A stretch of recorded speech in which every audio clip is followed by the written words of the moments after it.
This is great. I love all-you-can-eat buffets. I can tell. You've been up there all afternoon. Well, how else am I supposed to get all my money's worth? I think you did 2 hours and 12 plates ago.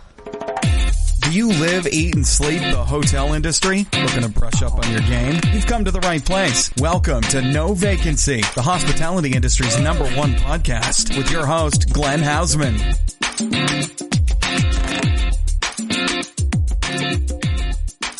Hey, everybody, and welcome back to the No Vacancy Podcast with me, your host, Glenn Hausman. I am so thrilled to once again have you here with me. I mean, how could I not be excited to have all you guys listening to me? It's such a great honor and experience to be able to share all the news and information and all of the lifestyle about the hospitality industry. And boy, am I having a great time bringing you fun stories every single week. Make sure to listen to this show every single week. And if you're not subscribed, I've got a question for you. Why are you not subscribed? Stop everything right now.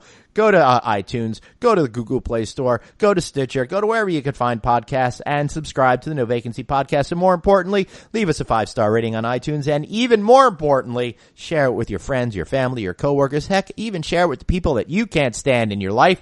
Speaking of the opposite of that, I got somebody I dig a whole lot, and his name is Mr. Corey Nyman, who's back with us again from Nyman Food Group. How are you, sir? I'm outstanding, Glenn. Always a pleasure to be with you. Thanks for having me. Yeah, we are speaking today remotely. You are in Las Vegas, and I'll be coming there next month. And I got to tell you, Corey, when I get down there, I'll be there end of October. We got to do one of these shows live in person again. It's so much fun chatting with you in real time instead of virtual time. Glenn, we have so much fun when we do it. When we do it in person, it's just, takes off like a rocket. Certainly does. So yeah, guys, that'll set the tone for this show. It's probably going to suck because we're not in person. Just kidding. This is going to be the best show ever put to digital tape. So, Corey, you're getting all geared up. By the time this airs on Friday, it's going to be the big 5th anniversary of the Life is Beautiful Festival. And by coincidence, turns out that your brother Craig is the dude who books all those musical acts. How cool is that to be associated with him? It's amazing how that works out. When you have the same parents, things just happen. It's the festival. Craig is really, he's been involved since before day one. And, to see it really, get to year 5, to win Polestar's Festival of the Year last year, to sell out pretty much overnight when they released tickets, and now that it's finally here, it's amazing. I mean, you're taking over 18, 19 city blocks in downtown Las Vegas. They had 137,000 people go through the turnstiles last year. That's unbelievable.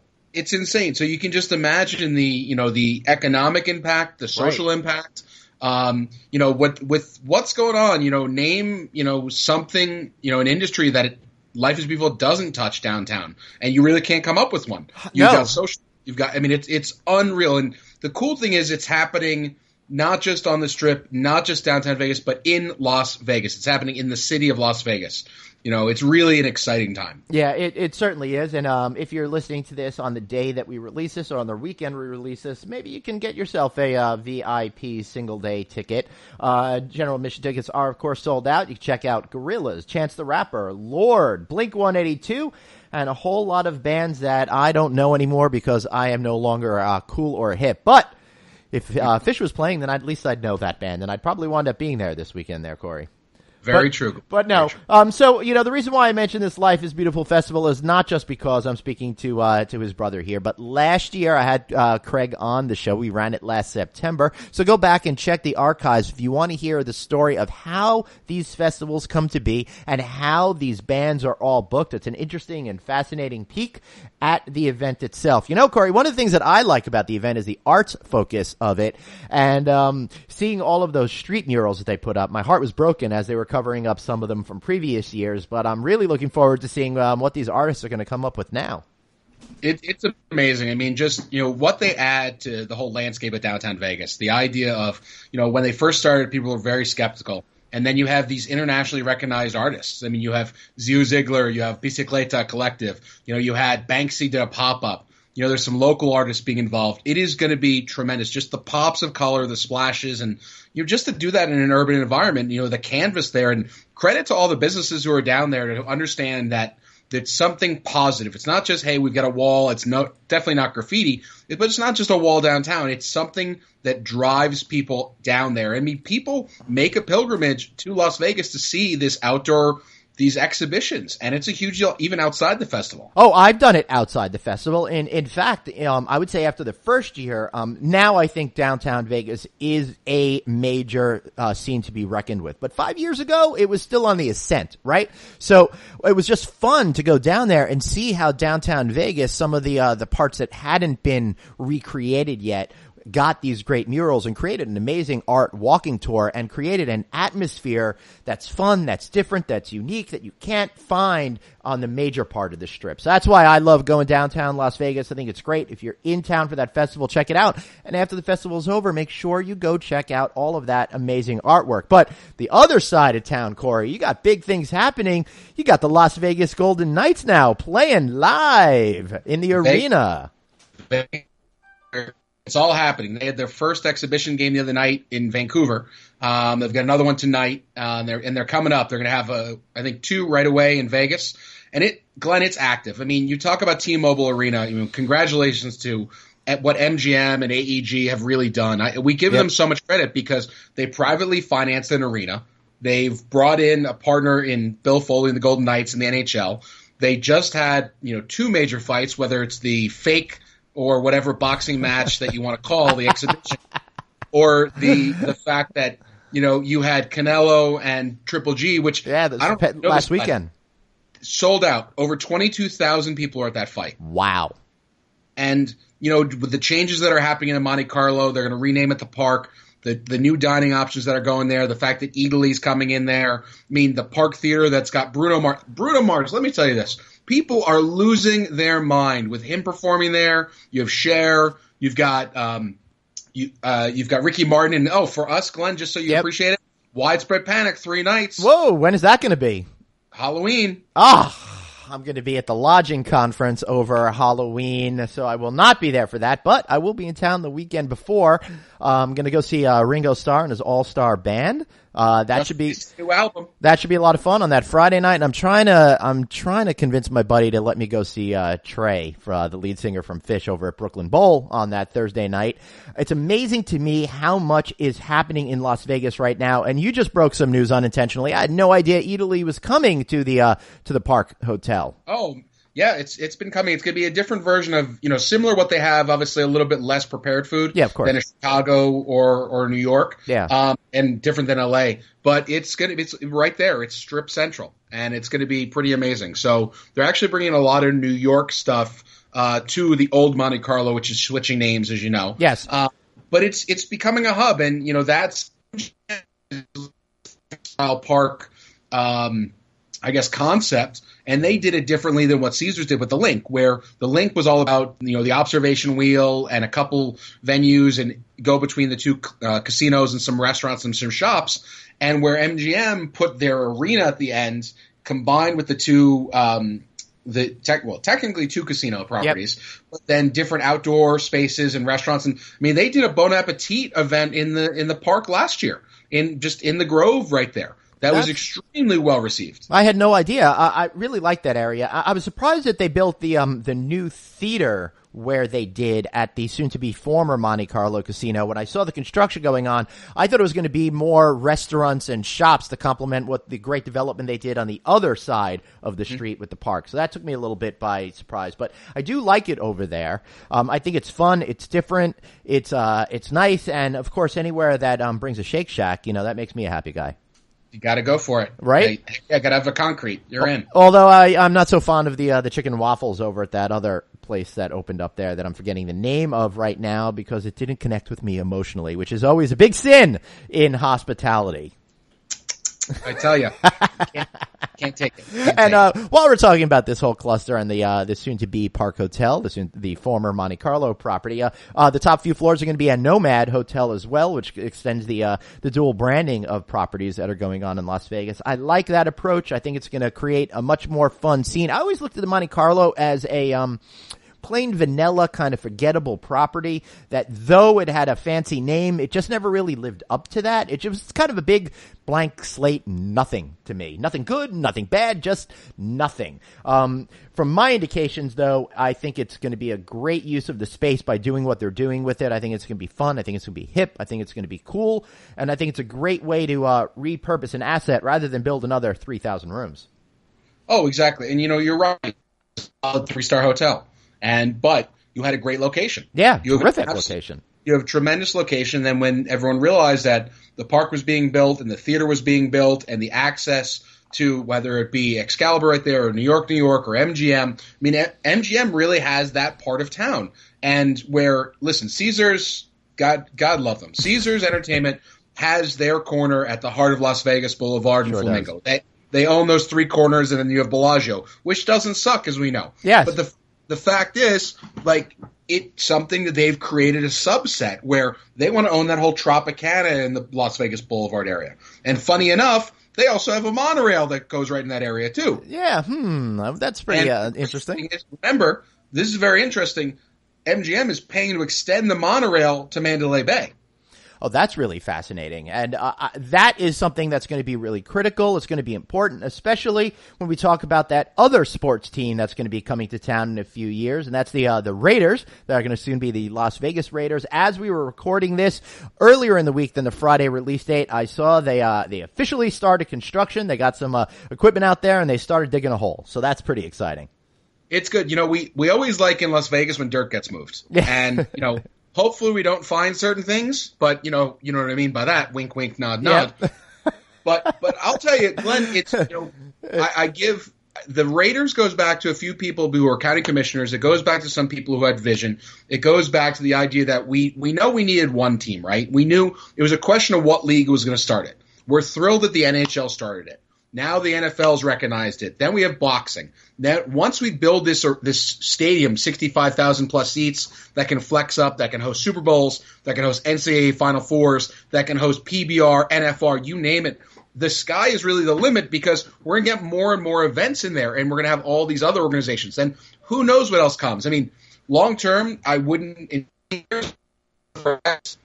If we had a baseball and a basketball team, in my opinion, I think we'll probably have basketball in 5 to 7 years. I think you're right about basketball. My understanding is that conversation is starting to pick up a lot more, kind of like when we first started getting cues about the NHL expansion. It's the same kind of vibe that I'm getting, and I think it's going to happen. It's amazing that the city is embracing professional sports in such a big way now, especially when you consider that for many years it seemed to be verboten because of the sports gambling thing, but everyone seems to have gotten over that. Without a doubt, and that's, I think that, listen, the sports thing and the gambling thing, it's always going to be there. But we see what goes on in the UK, and you understand that the NFL wants to have a team over there. They're having exhibitions. You can almost bet live. You can bet right outside Wembley when you're going to see an NFL game. Right. Okay? And so I think it's been this mystique that was created. Yes. Were there certain people who were in scandals? Was there the scandal at Arizona State years ago? Was there the Charlie Hustle, Pete Rose scandal? Mm-hmm. You bet. But I think also they realize what a blank canvas Nevada is. And it's not just Las Vegas. It's really Nevada. I mean, let alone if you're going to do corporate business here, if you're going to be sports here, if you want to do branding, if you want to do conferences, conventions. I mean, we've got close to 160,000 hotel rooms in Las Vegas proper. Wow. You've got X amount of, hotel rooms in the Reno, Tahoe area. You have people who want to come here. I mean, and if you look about having a major event, and I can't even tell, we're going to be close to 44, 45 million visitors through McCarran, through our airport this year. That doesn't even count the California kids that come in every single weekend and drop thousands of dollars per person at a nightclub. Corey, I got a question for you. The Las Vegas Convention Center is expanding, and we had big news. Fontainebleau was finally sold. What do you think is going to happen to that property? I'm hearing a lot of speculation on it. You're a resident. You're my local guru. Where do you think it's headed? I've had friends who were originally opening it as the Fontainebleau. We know people in the organization that had it. Yeah. We know people in the organization who are buying it. Honestly, nothing. And that's the scary thing. Oh, boy. And it's a shame because there's nothing. It's in a nomadic wasteland of the Strip right now. And, the only thing, think of what's around it. You have Circus. Yeah. I mean, if you go to the other side, you have Westgate, which is the closest thing. Westgate, God, give them a lot of credit. Give them a lot of credit because they've created this brand, they've created this thing, and it's working for them. It'll never be the Las Vegas Hilton. It's just different. Circus is a down market property, but you know what? MGM owns it, and they own who they are. As far as the Fontainebleau space, I mean, Glenn, the thing that we always have to ask is, it was an unskinned building for how many years that had hotel rooms and condos? Gosh, right? It's got to be getting on 10 now. Correct. And then they also still had to have insurance. They still had to have emergency power. They still had to have a security fine. The question is, how finished were some of these rooms? They weren't conditioned. So Las Vegas, we get up to 115. If you go to inside and there's no airflow, what kind of damage would that do to any goods? I wasn't even thinking about that. I was thinking of the parts that weren't even enclosed in glass. But I think you're right. That makes a good point. So I would have to wonder about just the sheer damage from the weather and from a harsh Las Vegas summer and a Las Vegas winter because you're having those temperature swings. Yeah. So we have to ask how much has to be undone. I mean, some of us are like, great, can you actually take it apart and get the money back for the steel? Who knows? But, honestly, no one in Vegas, I mean, if it happens, great. It's not that big a deal right now. And right. That's odd to say, but, there was no expectation. There is no expectation. So we're all just kind of sitting here waiting. Yeah. Now, and while we're waiting, we might as well wait for Resorts World to open as well. That thing keeps getting pushed back and back and back, no matter what they say. I don't think that thing's ever going to open. 100%. And you have to look. I mean, I guess it just goes back to hope maybe we'll learn more after G2E occurs. Maybe there'll be another deal that's going on. There was just that the approval I think was given for the action or adventure sports hotel. I think 800 million plus. It's going to be built close to Town Square and the airport exchange over there. But I don't know if there'll be more properties that are going downstrip. Obviously no one's going to be as far as the M, but there's land there. Yeah. And it's a question of, who's going to make that decision. I mean, I'll tell you, Glenn, who I give credit to every day is Michael Gaughan and what he's done with South Point. Yeah. What do you like about that property that you think is going well? Well, what I like about it is, first of all, he got NDOT, Nevada Department of Transportation, to build him an off-ramp. Right. That's number one. He has the best equine center in the state over there. Mm-hmm. He's got a full NASCAR garage in there for teams and such. He's got an arena that does secondary and tertiary events, whether it's rodeos, whether it's motorcycles, you name it, he does it there. Right. So he's tapping into a whole market that I'm completely clueless about because it doesn't meet my lifestyle. Right. Well, exactly. But keep going. He's got large rooms. Mm-hmm. They're value priced. They're well appointed. Right. He's got a huge bowling alley. Yeah. He's got a big movie theater. He's got a big bingo hall. He's got all these restaurants, and he's doing things for not just locals. He's doing for the drive-in market. Mm-hmm. And here's the funny thing too. Imagine you're bringing your family from California, Arizona, whatever. You're a drive-in market. You got the minivan. Doesn't matter. Say you're 4.2, 4.55 members of your family. You can bring everyone in there in the minivan, pony up, get them at the pool, and if mom and dad want to go down to the strip or up to the strip, guess what you're going to do? Yeah. You're going to go up, and then that's also going to drive you back to that restaurant. And remember, Glenn, because of possibly this is a value guest, they know that we go to the strip, they're going to have to pay for parking now at a lot of casinos, resorts. Guess what they're thinking now? They're going to go. Yeah, they're thinking, forget it. People are just going to say, screw it, I'm not going to the strip. Right. And then let's go the opposite direction. Look at what everyone is doing. Look at what Red Rock Resorts is doing. Yeah. Former Stations Casinos. Yep, who took over the Palms. They took over the Palms. They put, I don't even know how many millions upon millions of dollars they put into Palace Station, which is over on Sahara and the 15. Right. They're throwing a bunch of money at it. They're bringing in all new beverage teams. They've outsourced a bunch of restaurants. They brought other ones inside.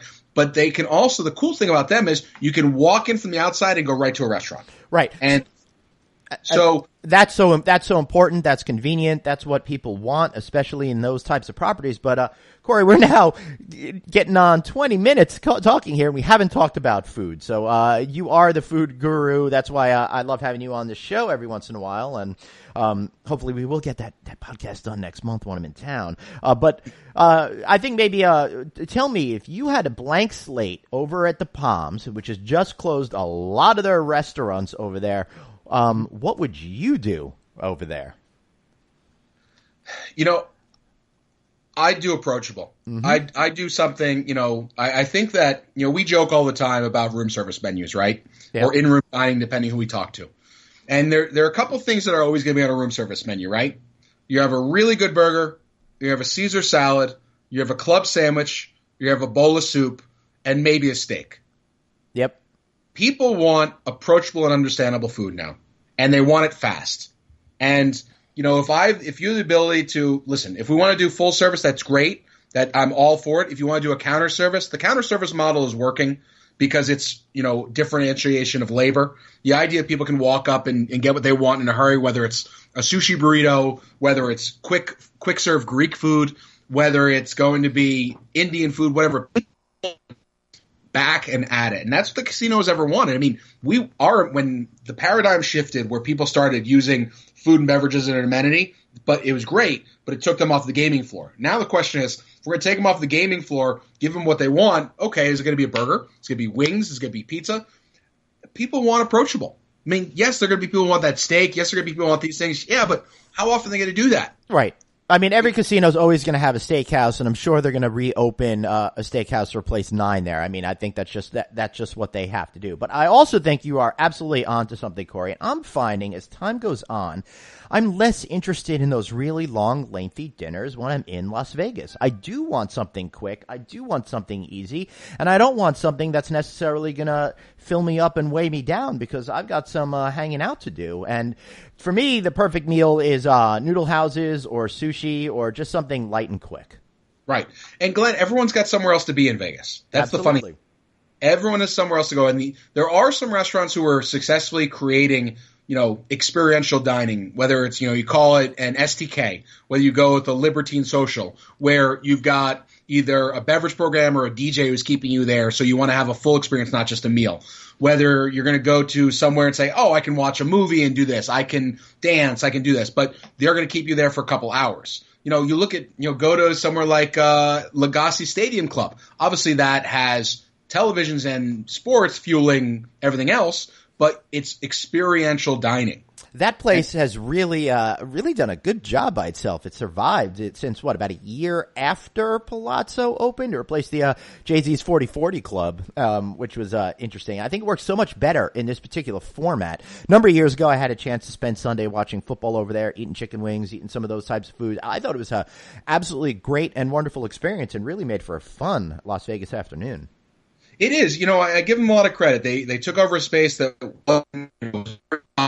it was in an odd location. You had other things going on, and they did it right. And they had this whole stadium. They have private rooms. They have good food. They have good drinks. They have many events there. I give them a lot of credit for really being able to make a sustainable business out of it and bring people and bring in the groups. And to your point, watching football, watching basketball, people gather there. That's kind of what it goes back to, Glenn. People want to have a landmark, right? They want to know that, hey, where are we meeting? Right. And when? So it's like, this is our point, and this makes sense. So it's really interesting where people in Las Vegas, they go with what they know. That's very important. Very few people are willing to go outside of their box here. I mean, yes, they will, but people in Vegas go with what they know. That's why, we look at how many import restaurants come from elsewhere. Right. Yeah. Look at these great successes that came in. Yes, we create things here, we do unique things, but the Mesa Grills of the world that came to New York, from New York, the Blue Ribbon Sushi that came in, the Haleo that came in from D.C., the STKs. I mean, you name it, it goes on. The Milos from New York, Montreal, and always Miami. love that place. Mm-hmm. Me too. Best lunch in the city. And yes, we create our own, but at the same time, people want what they're familiar with. It's very important. a lot of our Vegas visitors. Yeah, that's a really smart point to put out there.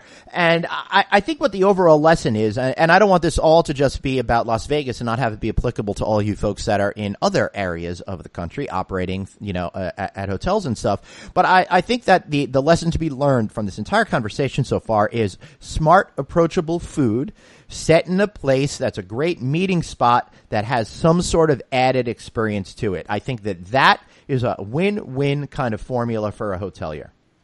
And it's Glenn, it's really well said. I mean, we're all after the same dollar, right? And the question goes back to what's going to make you stay with us, play with us, and have fun with us. And you look at it, pick a market. It doesn't have to pick Denver, Orlando, Chicago, Nashville. There are always different things to do, but what makes you different or special enough? What's going to be that one differentiator that's going to keep someone there to have another drink? Is it you? Is it your people? Is it your entertainment? Is it your menu? Is it the design, the decor? Pick something and hang your hat on it. And really own it that way. Yeah, I love it. That makes a lot of sense. All right, we're starting to run low on time, and since we're on this whole, food kick, talking about different places, Cosmopolitan's gone through a major reinvention of a lot of its food outlets lately, and I want to let everybody know we didn't plan any of this conversation. It's all off the top of our head, so I keep nailing you with these questions that I know you're not expecting. What do you think about the food and beverage program that's happening at Cosmopolitan? Any particular highlights for you that you're seeing over there? Milk Bar, Momofuku, whatever is on your mind. Well, I think that, Milos still has run the test of time, and they've done it, and it's Greek, and it's unique, and it's high in fine dining. I give the boys from Blue Ribbon a lot of credit for reinventing themselves, where when the Cosmo brought in Zuma, high-end sushi from London, they had to reinvent, but they brought in something from Soho. It's the original. I look at the ladies from the Juice Standard. They happen to be personal friends, and they're a local brand, and they do cold pressed juice, and they're amazing. They've got a tiny little location that also happens to do alcohol too, and that's right in front of Milk Bar and Momofuku. Blue Ribbon has got a fried chicken joint in Manhattan. Do they serve any of that by any chance at the at Cosmo?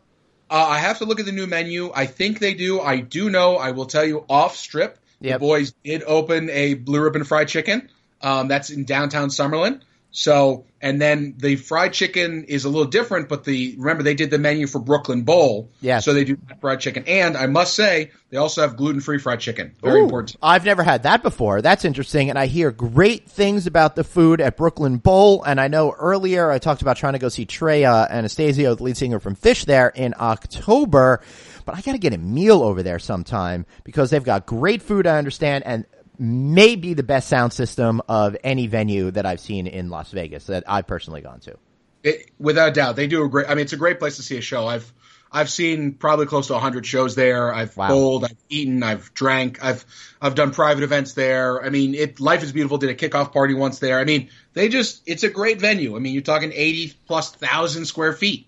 Thank you, Caesars Entertainment and Pete Shapiro. Yeah, man, I'll tell you, it is my favorite music venue in the city. No matter if you've got a band that you like, that I highly suggest you go check out that venue. It's so much fun. Like I said, the sound system is incredible, and it's one of those things that wherever you stand is going to be a great seat. They've got a lower pit for everybody to hang out in, and then they've got a little bit higher riser sections, so you can kind of drift to the back bars and have yourself a cocktail and still feel like you're immersed in the scene, which I really love. Is there anything else going on in Vegas that's exciting you, food and beverage wise, or just generally? There's Glenn. The moment I tell you, there's going to be another thing tomorrow. That's the craziest thing. We are constantly reinventing ourselves. We're always looking at different opportunities.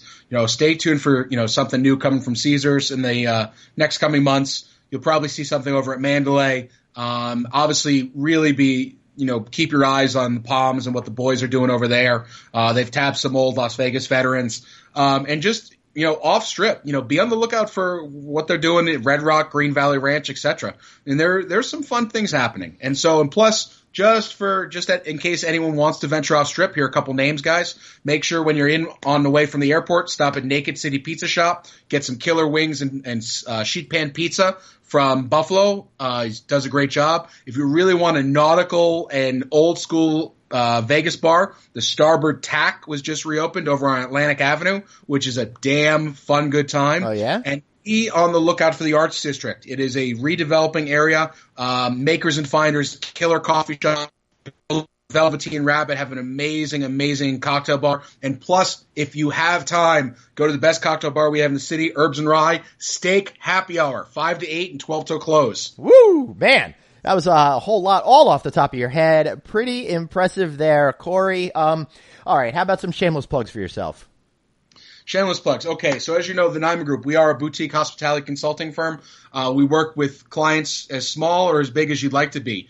Everything from quick serve up to 5-star fine dining. This year has been an amazing experience. We've worked with some great casino clients up in Canada. We've had some really fun clients over in Montana, working with a nightclub, restaurant, and fun venue. Working in Central Coast of California with a Native American tribe and redeveloping a project for them. Done some work with actually the largest community college in the country, working with them on developing a project. They're looking at a new campus and a new restaurant, and always looking at that next adventure. You know, the good thing is, I'll be attending G2E. I'm not speaking this year, but I will be going there for a couple things, and then looking forward to seeing our friends from Canadian Gaming Summit. And then from there, man, it just doesn't stop. We're always, based here in Las Vegas. We've really had a great time. Got my brother on Life is Beautiful. Got, Papa Nyman, Robert Nyman, our president, who's excited and have a damn good time. Yeah, we just keep going. Excellent. I love it. Make sure you check out the Nyman Group online. And if you're in Vegas this weekend, go to lifeisbeautiful.com and see about getting yourself a ticket to that event. But also, go back a year, last September. Check out our show with Craig Nyman, all about Life is Beautiful and what it's like planning an event like that and landing those bands and how to stay ahead of trends and make sure that you're always hitting it. What a challenge that must be. Sounds like an equally tough challenge to figure out what kind of foods are going to be popular next, right there, Corey? Doesn't stop, Glenn. There's always something. Just wait. All right. Yep. And I'll be waiting. And one thing you guys don't have to wait for is right after this commercial break, where we got a great interview with one of the original celebrity chefs, Todd English. You ever get a chance to meet Todd?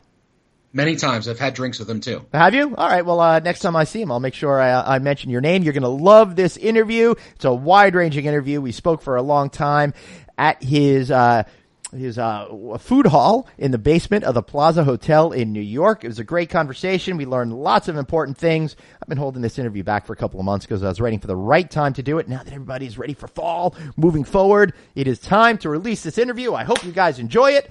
So stay tuned. Right after this, we'll be right back. Have a question for your host, Glenn? Tweet him now at Traveling Glenn. No Vacancy, the hospitality industry's #1 podcast. We'll be right back.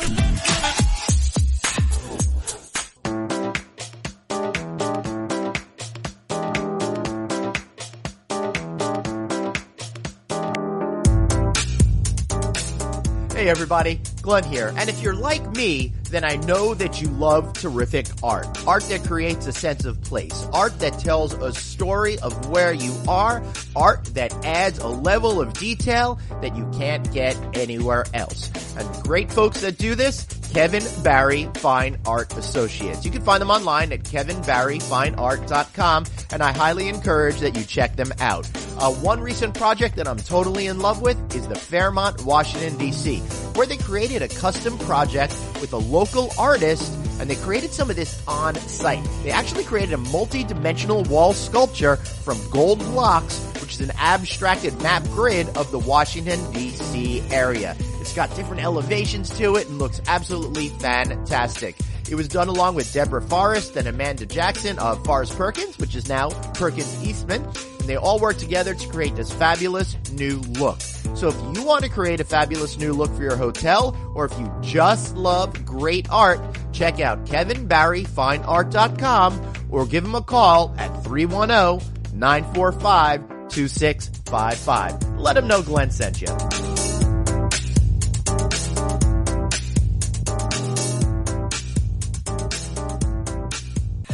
Back to the show. It's No Vacancy, the hospitality industry's #1 podcast with your host, Glenn Hausman. Softly. So, I love food. There's no, everyone listening is no surprise that I love food. I'm a freak for all of that. And I remember, when I was growing up, I knew I liked food, but I didn't have an ultimate connection to it. And then, one day I ran into a restaurant. It was called Olives. It was at Bellagio in Las Vegas, and I started to understand there's a deeper relationship with food that we could have, higher quality food. And it's when I really fell in love with Todd English. And I am one lucky boy because you are here right now with me. It's great to be here. Thank you so much for having me on the show. Yeah, usually I don't do that much of a suck up going into it, but yeah. I know. I wasn't sure if I needed tissue or something to wipe your nose off. Well, I'm hoping at the end maybe for a hug, but we'll get to that. We'll see how this interview goes. I'm generous with hugs. Don't worry. I'm a hugging kind of guy. So I will say I'm a little bit intimidated because I never got to speak to somebody who made people's top 50 most beautiful people list. The CEOs I talked to, maybe top 50 sexy list, but not beautiful list. So I'm going to try to. It cost me a lot of money to get that award. Right. And a great publicist. And a great publicist. Exactly. For sure. As you know. Yeah. So, you're the type of guy that you've been around for a long time. And the way I saw it is you were a chef that people knew before they came up with that horrible term, celebrity chef. I never understood that term, but you were like one of those preeminent people pretty early on. Yeah. Must have been interesting, heady days back then. Well, it is interesting, and thank you, by the way, for all the compliments. I mean, gosh, for those guys out there listening, don't believe a word of it. Right. but so yeah, I was very fortunate. I caught a wave. I remember when I was applying to cooking schools, people are looking at me like, "There's a cooking school, right? Really? Yeah. You really do that?" You started cooking when you were like 15. Yeah, young, and I just always loved it and had a passion for it. I just didn't know what the outlet would be. And then, sort of one thing led to another. Eventually I ended up at the Culinary Institute of America, my alma mater, who sent me sailing down the stream. But, I think what we also realized is that, and what I also realized is that there was a lot more to it. Right. And knowing that we would become not only the authorities, but also the sort of resources behind where food was going to go in America. Right. It was kind of the birth of that. Right. It was an interesting period of history because you kind of came up at the same time that the Food Channel came on to the American consciousness. Something that I've talked about before on this show and on the stage and stuff like that in regards to how it changed the way people relate to food and connect with food. And it must have been interesting early on because you were cooking at a different level than most people were associated with. Well, we were, I call it the dark ages of food. Right. In America, we were going through it was a really dull time, and it was a really bad time. Yeah. We weren't exposing some of the great things that America had to offer, which is our ethnic background and the things that were really happening that were great food. I grew up in the South. We used to go to Southern huts and eat Southern food, and that's the real thing. That was like authentic food that now is being highlighted and featured in different ways, sort of broken down into new ways. So I think, the great richness of this country started to explore and say, hey, there's a better way here. It wasn't just like rubber chicken at a banquet or veal cordon bleu once again. It's like, how many times have you had that, I always joke around at the conferences, what'd you have for lunch? I had the chicken. Yeah, and so, it came out of, I think, necessity, change, and demand of the consumer. So which came first, the chicken or the egg? Did the consumer demand it, or did the chefs develop it? Right. I think it was a combination. And I think we were ready to say, okay, hey, wait a second here. What's going on? There was sort of an elite few that went to the Le Côte Basque and the Lutesses of the world in the day where I worked in those days, and they were, eating French food and drinking 3 martinis, and the first sauces were boxes and boxes of reduced cream, and that was what you ate, and that was the day. But as we explore the world we're in now and where it's gone, I mean, just full circle.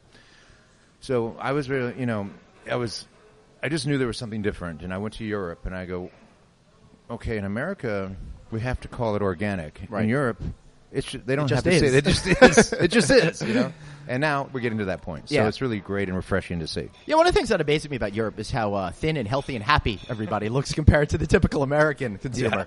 Yeah. For the most part, yes, that is true. I mean, I think you find that there's sort of a consistency in how they eat and dine, and how it was sort of presented from the standpoint of the daily meal. There was always a breakfast. There was I mean, the idea of actually, I don't know if I remember in the early days when I would rent a car and there was I would say, where's the cup holder?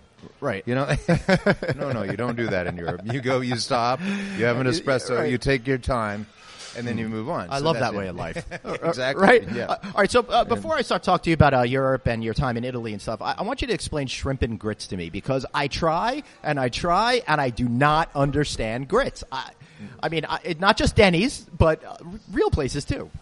Grits. Well, let's go back to mush, substance, things that really were when you didn't have a lot of money.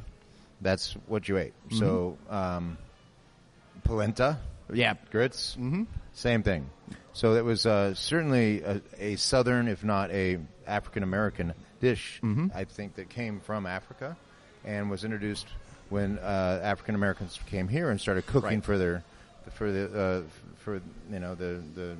wealthy elite people, and that's what I think came out of it, like barbecue, same idea. The whole thing. It seems to me that most of Southern cuisine is based on African American culture and heritage. 100%. Yeah. I mean, so many true American things. Think about jazz, blues, guitar, tap dance. Yep. I mean, I talk about it all the time. Yeah. And this came out of desperation. It came out of necessity, out of being able to live in a certain way, and that's so our American culture is strongly based in that world in many ways, and our food is too. If you look at even Cajun food, if you look at gumbo, you look at Caribbean style food, that sort of, who was the first one to burn a roux? Well, obviously that was, and then it became gumbo. Yep. It became jambalaya. It became, and all these things that we saw with the French influence, All these things I love. Yeah, which is, come on. Does it get better? That's American food, man.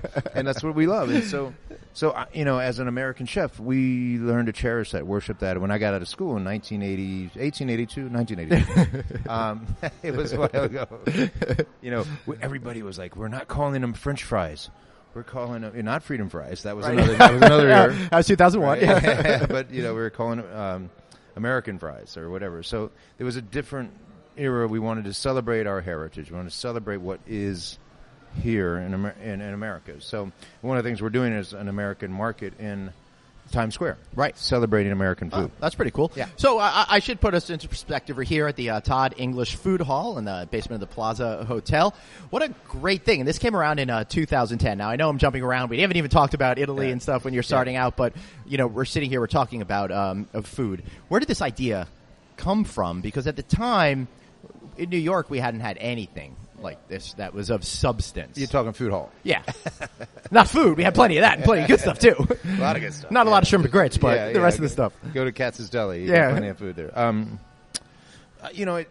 Spending time in Europe, spending time in Asia, traveling around as much as I did, and I had a show called Food Trip for many years on PBS, and so I go, why? Yeah, you were an award winner for that, too. We got nominated. But I'm like, why does this not exist in New York in the way that it does in Europe, like Kadave or, Takashimaya in Japan, or even, Harrods, which we all know is the founder of all food halls of the modern era. Right. So I was brought down here in the basement of the Plaza Hotel, and they said, what should we do? I said, I have the perfect idea. And luckily, the owners at the time said, yeah, let's do it. And they invested, and we did one side, we did this side. Now we're up to almost 30,000 square feet. Wow. It's huge. Yeah, that's huge. Man. And a lot of food selection. We're recording this in early evening on Thursday, right? Yeah, I think it's a Thursday. Yeah. Pretty hustle bustle down here. Yeah, it's rocking. And I mean, I think the great thing about it that I love about food halls, it's all day long. It's the way we eat it's kind of modern dining in a way, where you can have pretty much a lot of things from all over the world. You can also do, a light. You can go heavy. You can spend a lot. You can not spend a lot. That's what people want, options. And then, and you can go indulgent, or you can, go small plates. Small plates. So there's many reasons to go to a food hall. And that, I think, is very much part of our new modern way of dining. Yeah, I think so too. And I think a situation like this, it creates more of the interactions between people, and that's really what I think modern food is all about. It's not just about the taste, but it's about connecting people in a special way. You see these long tables. Yes. So you see there's 8-10 people at these tables. And any given, when there's a party, you'll see a pizza, you'll see dumplings, you'll see burgers, you'll see tacos. I mean, you're talking about cuisines that are from, 7 different countries. that landed, from the great melting pot of New York, which is what it is. Yeah. So. So how did we get from big plates in the 70s to highly crafted small plate dishes that everybody is dying to share? Thank God. Yeah. Yeah, and I was the original big plate, big food guy. I did that in the beginning. Well, you come from an Italian heritage, so big plates all around. Yeah, it is. It's Sunday dinner. Right. You didn't know when your next meal was going to be. So, no, we're not an Italian family. We're always. I thought you were. Yeah, my mother's side. Yeah. You're sitting down for lunch and talking about what you're eating for dinner. Right. That's how. I'm a Jew. We're the same way. That's true. There's not much difference. Except our accent was a little bit different. It's like, oh, you would just eat. What do you want to eat for dinner? I don't know. What do you want? You tell me. I don't know. But yes, but I think those are great cultures, and I think that it is about family, and it's about that time around that table, and that's something that is I still cherish with my kids, with my friends, with my family, and I still want to see that. I want to do that all the time. So that's my world, right? I'm in. So I'm always ready to cook a meal at home with my friends and family. It's still my favorite thing in the world. So that's Italian heritage. It's many cultures, Right. I think really food is a binding part of so many cultures, and the amazing foods that come out of all of these cultures that you have here represented is kind of a cool thing too. So let's go back in time. I wish I had the Wayback Machine noise to bring us back there. But after school, you went to Italy for 3 years, and I came to New York actually and worked at Le Côte Basque, and a bunch of the French restaurants around town.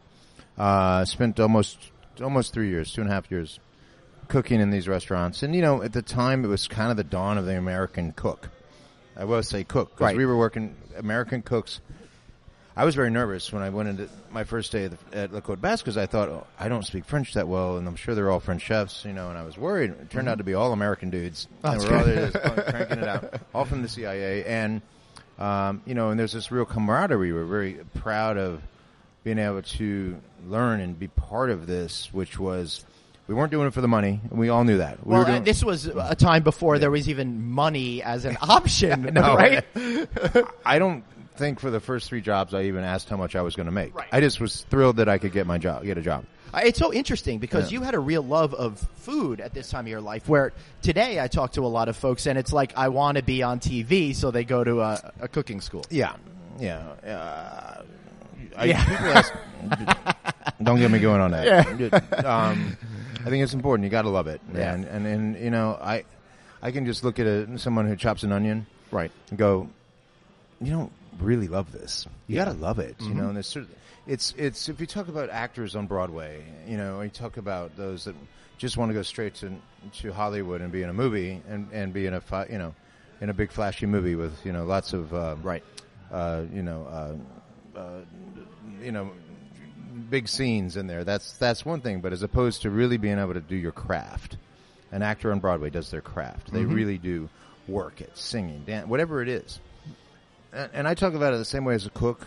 It's the same thing. You need to cook every day, practice your craft, and enjoy and love it, and just drink, eat, sleep it, because it is that kind of business, and you need to enjoy that process. Right. And if you don't, you're going to miss a lot of the fun of it and the satisfaction, because you're not, as much as you're cooking for someone else, you're also cooking for yourself. Right.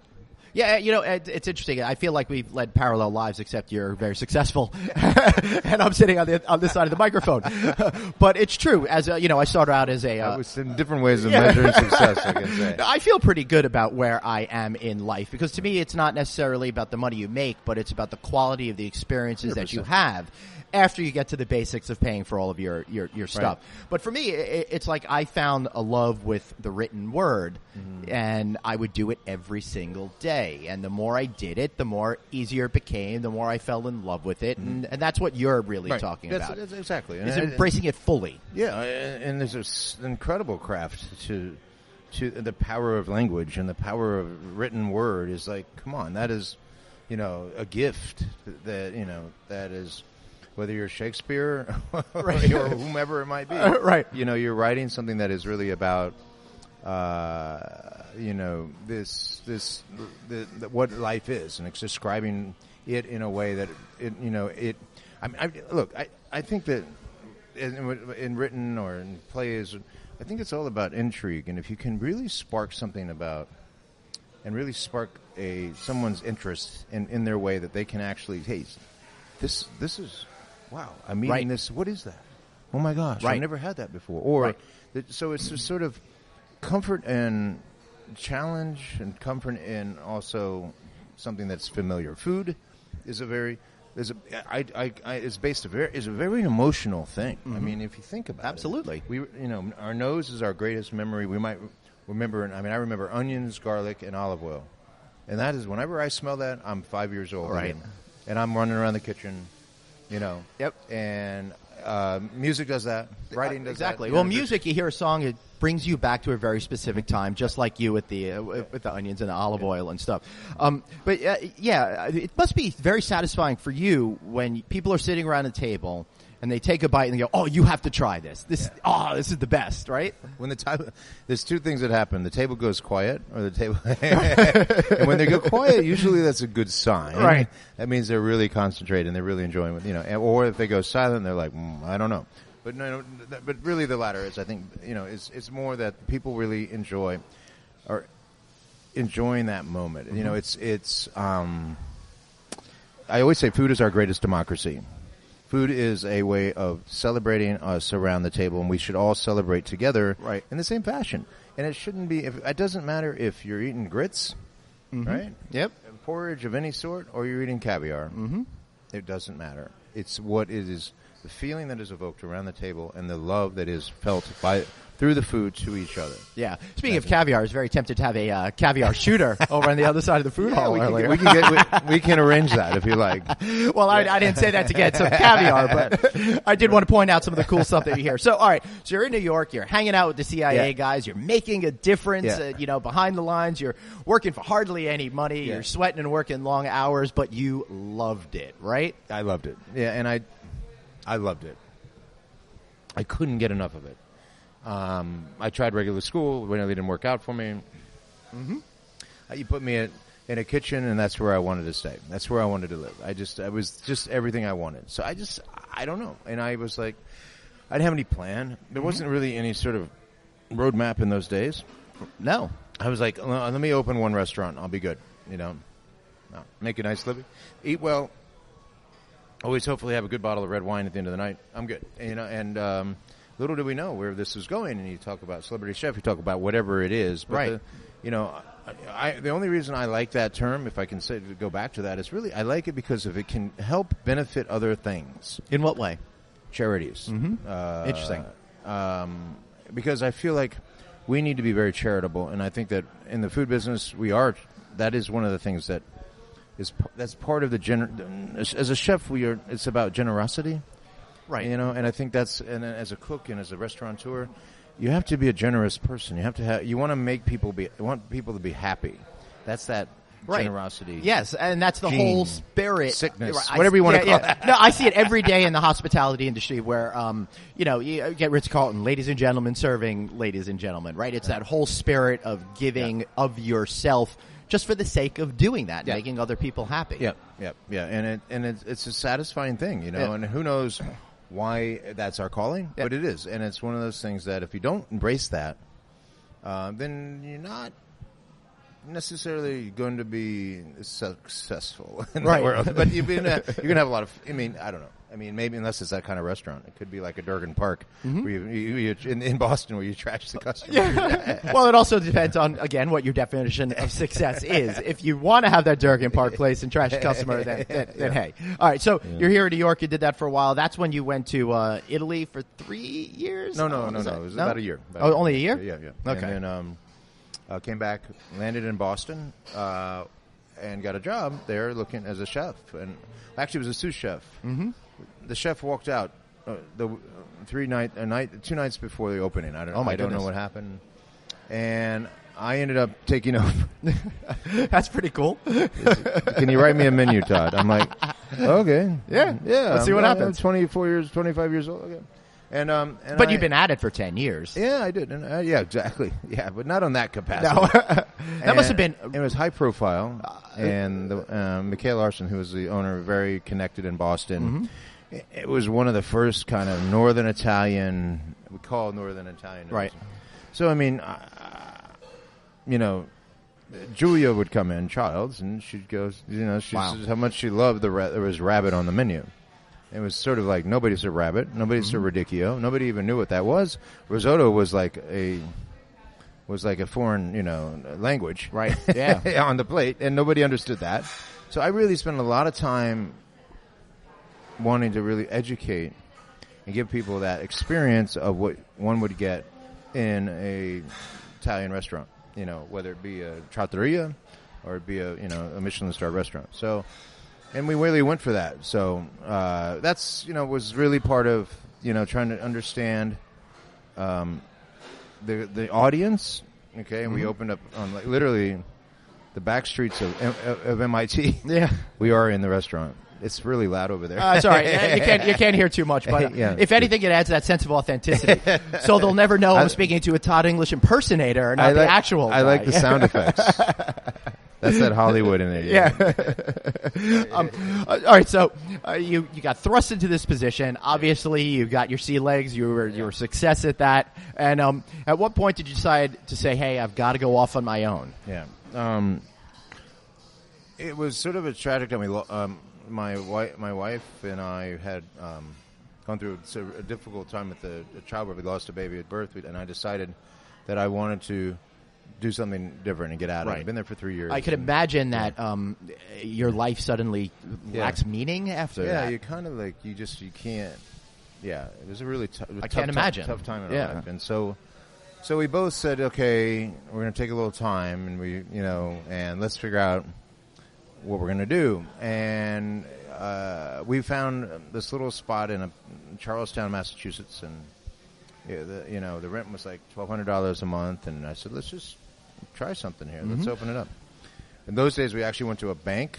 We went to U.S. Trust, Jack Slidell, God rest his soul, who was a very giant foodie, and he was a bank president, gave us a $90,000 loan, and we opened up the restaurant. And to a great, very adoring audience, and it just took off. And that's amazing. It was an amazing run. This was 89? 89, yeah. So people were ready then, yeah, to have good different food. Yes, and that's where the olives concept started. Right. Yeah. So how did you turn from going to olives to all of a sudden stumbling on this crazy ride that took you to be national prominence? That's good. I was Steve Wynn brought me to Vegas. I mean, there was just a number of things that kind of sparked on my love for what I do. Well, how did you even get in contact with him? Did he find you? Oddly enough, his name Elizabeth Blau. Yeah, I had her on my old show. Yeah, whom I love dearly. Yeah, I love you, Elizabeth. She's great. She's amazing. And so Elizabeth happened to be going to school in Boston at BU, and she used to come to the restaurant all the time. We became fast friends, and nothing more than that. Turns out that she ended up going to Cornell grad school. Ended up that she went to work for Sirio Maciani, and then ended up working for Steve Wynn, and she was the one bringing concepts to. Right.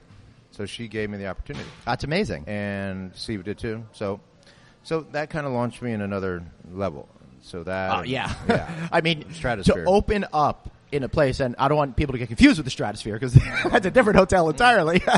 But good point. Yeah. The Bellagio, the most expensive casino resort ever opened at the time, I believe it was $1.7 billion, which was an outrageous sum of money at the time. That must have been pretty insane to have this place where you're sitting out on the balcony looking at these fountains and it's yours. Yeah, it still is, and it's amazing to me, and it still baffles me. I'm like, every time I walk out there, I go, oh my God. But, it's, it was just a great lucky break for me. And I was able to, parlay that into some other things, and one thing led to another, and it was a very fortunate time. I mean, there was no lack of having to work hard at it, but but I was excited, I was pumped to be able to have the opportunity. I'm going to Aspen Food and Wine this weekend, and we did a restaurant in Aspen with Barry Sternlick, and we opened up St. Regis, and we did DC, and this kind of things sort of parlayed, and was really kind of a time. It was an era that was really, the world was accepting that. Yeah, it must have been super exciting because you say the world accepted it, but I mean, all of a sudden, it's like someone came into a dark room and turned the light on when it came to great food, right? Yeah. And it really did happen that fast, right? Yeah, it's like one day, you're just sitting around going, "Oh, I'll go to the Applebee's or whatever," and the next day, everyone was introduced to a whole different way of thinking. Except for the folks in Times Square online at the Olive Garden right now, I don't understand those people. Yeah. As you're scratching your head in sadness. Well, my original restaurant was Olives, and a lot of people go, "Oh my God, I went to a restaurant in Florida, Olive Garden," and I go, "No." But I want to say, But oddly enough, when your place is your family. Yeah, and I will say, into their, to not to defend, but they do try to bring in some authenticity, right? Now, whether they execute it, but I mean, hey, we would both want to be sitting on top of that fortune. Yeah, well, I don't want to make fun of the Darden Group in case I have a chance to talk to their CEO. No, I mean they do a lot of great stuff. Yeah, for sure. Yeah, absolutely. Yeah. I loved your flatbreads because you were ahead of the cusp on all of that, and just every single time I went, I had something different. I always thought it was interesting and different, and exposed me to different combinations of flavors that I would never have thought of on my own. Yeah, I mean, I always said, I like common ingredients in uncommon ways, and that's sort of what it was always been my kind of mantra in many ways. And so, take a cabbage, and what do you do with it? Take a mushroom, how do you make it different? And that's the fun part of it, the process of just that creative side. It seems like now everybody is really getting back to the basics, and again, I really feel that you're always years ahead of everybody else with what you're doing. But thank you. Now everybody really wants to just go back to let the ingredients shine. A few basic ingredients. That seems to be the rule of thumb, but you've been doing that for forever, it seems. Well, I think that was a big lesson I got in Italy. Was the ingredients are so good, and really you didn't need to do too much to it. It was like, the Italians' philosophy is really about three. It's trade ingredients, and it's 3 ingredients, not including salt and pepper and olive oil. But that's what a true dish is, and simpler is harder. It is, because it's easy to just throw a whole lot of stuff together and call it great, but to let the ingredients shine in a harmonious way that people then do that, "Oh, you got to try this," is a totally different story. Yeah, like one of my favorite examples of that is I learned this, I kind of read about it and then kind of developed it. Old Catherine de' Medici dish from, who knows, 14th century, and it was called the sfumato di parmigiano con salsa di piselle, and so basically it was a Parmesan pudding with pea sauce. Ooh. Pretty simple. Yeah. Concept. One of these things you go, "Oh my gosh, that is such an incredible," the textures, because it's about texture. Right. It's about that beautiful aged nuttiness of a Parmesan cheese. It's about the sweetness of the fresh peas when the ingredients are so, but it had to be in season. It had to be when the cheese was just ripening from the winter season, and then when the peas were just coming out in the spring. I mean, it had all these sort of beautiful, harmonious things that none of us thought about, but the reason it was so bloody good is because it was about what was now and what was pulled from that moment. And we lost that, I think, as a society, and I think what happened in the post-World War II era and the TV dinner era and the mass-processed food era, I grew up in a world where that was food. So I didn't have any connection to those 3 basic, simple ingredients. Something that people have been doing for thousands and thousands of years was lost to a couple of generations. So it's amazing that it's now turned full circle and come back. Yeah,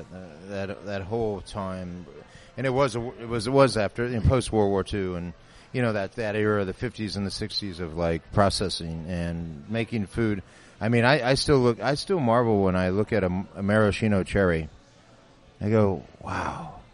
Look at what happened. Look what they've done to a cherry. Right. I mean, have you ever thought about it? It's like, I don't really want to. No, it's red dye number 222, and it is about that is my favorite red dye, by the way. So I think that, natural is great. I mean, if we keep going that way, which it really is, and it should be that way, and simple, I mean, look, one of my favorite cookbooks ever was Alice Waters' Chez Panisse, the original cookbook she did, and she did it. She was one of the first ones that said, let's take it from the garden and put it on the plate. Did you realize, and I'm thinking about Alice Waters too, do you consciously go about being different, or are you just driven to find your own destiny through cooking?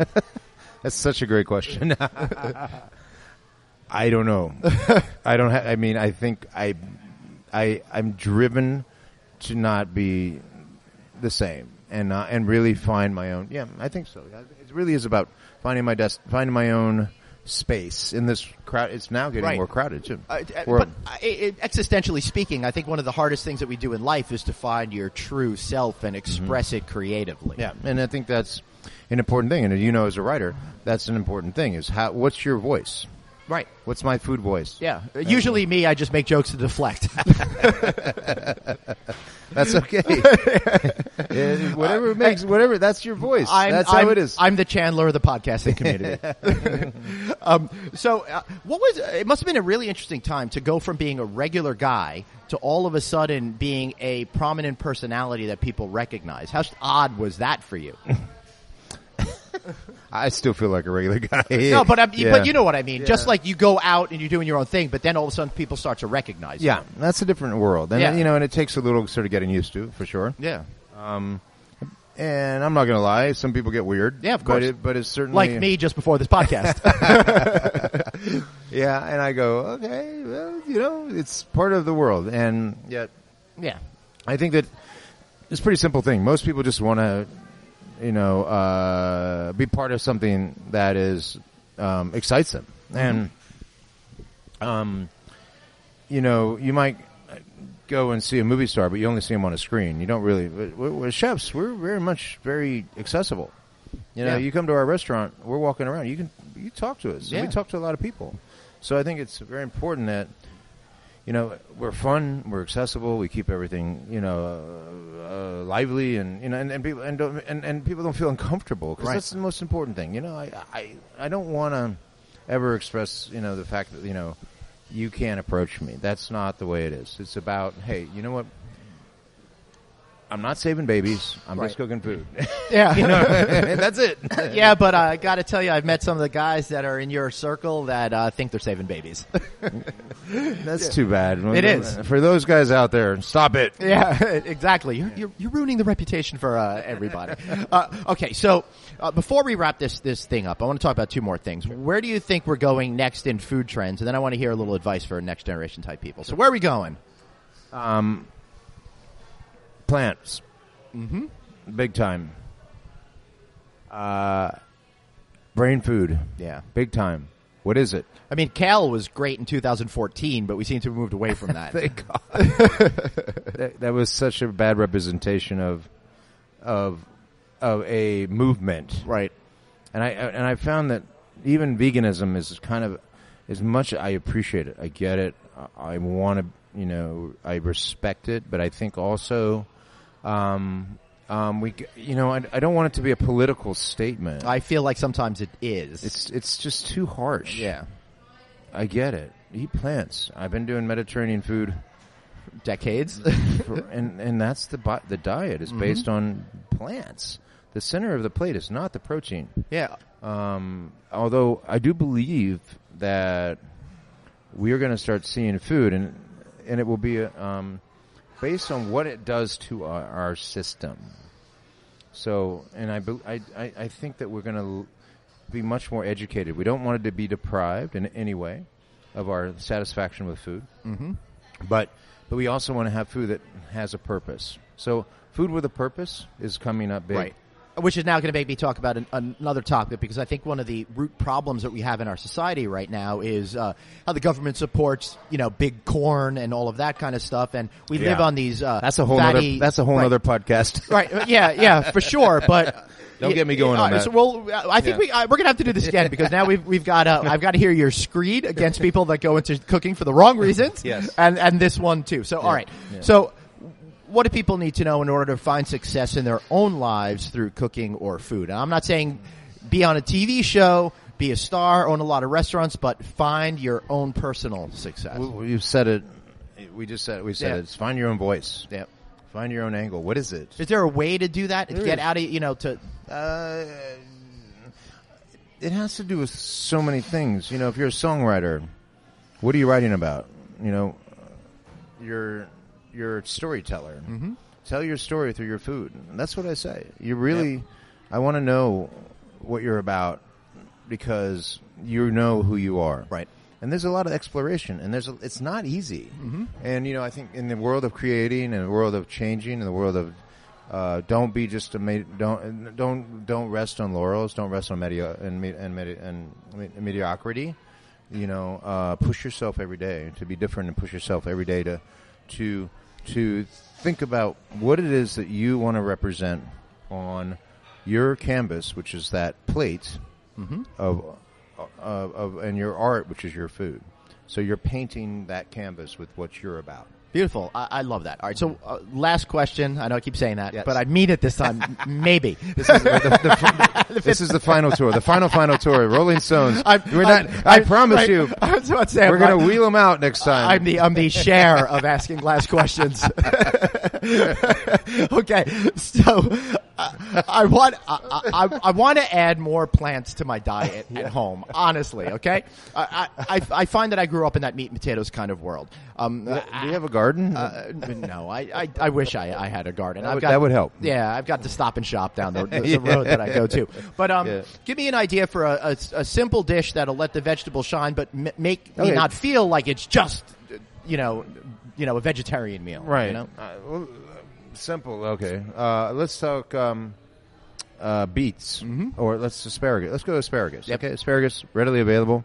Pretty much year round. I try to buy it. Go to your market. Go to a farmer's market. Try to find something that it's going to start coming out local. I don't know when this is airing, but this is spring. But it's spring and early summer. Yeah, in the early summer. It's don't boil the hell out of it. Roast it, grill it, chop it up into a salad raw. Slice it thin into a raw salad. Mix olive oil, lemon juice.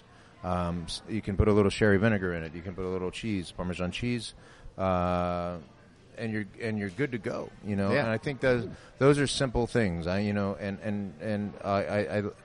one of my favorite things is just to do a nice, simple omelet of asparagus, or a beautiful egg cooked on top of asparagus. Right, and that's it. And I think you don't need to go further than that. But it's really about the freshness. I also truly believe in getting this. I like a really thin asparagus. I was gonna be my next final question. The thick guys or the thin ones? I think the thin ones cook much better. Cooked much better, taste much better, are more authentic. Excellent. I love it. That's it. Now we're at the time. Shameless plugs. ChefToddEnglish.com. Tell us anything else we need to know. Well, we're opening the American Market in Times Square. Where's that going to be located? It's Times Square. It's it's between 43rd and 44th, between 7th and 8th Avenue, Broadway and 8th, right there in the old New York Times building. And it's going to be exciting. It's going to be a celebration of what America's about. Excellent. I love it. Well, I want to thank you so much for being here. Thank you for having me on. Well, that was a lot of fun, guys, and I want to thank you all for listening. Be sure you send your notes to me. Find me online at Traveling Glenn, and I'll be back next week. That is, unless I decide to run away and join the CIA and learn how to cook like Todd English. See you guys next week. Thanks so much for listening to No Vacancy, the hospitality industry's #1 podcast, with your host, Glenn Hausman, online at rouse.media, on Twitter at Traveling Glenn, and on Facebook.com/Glenn.Hausman. We'll catch you next time.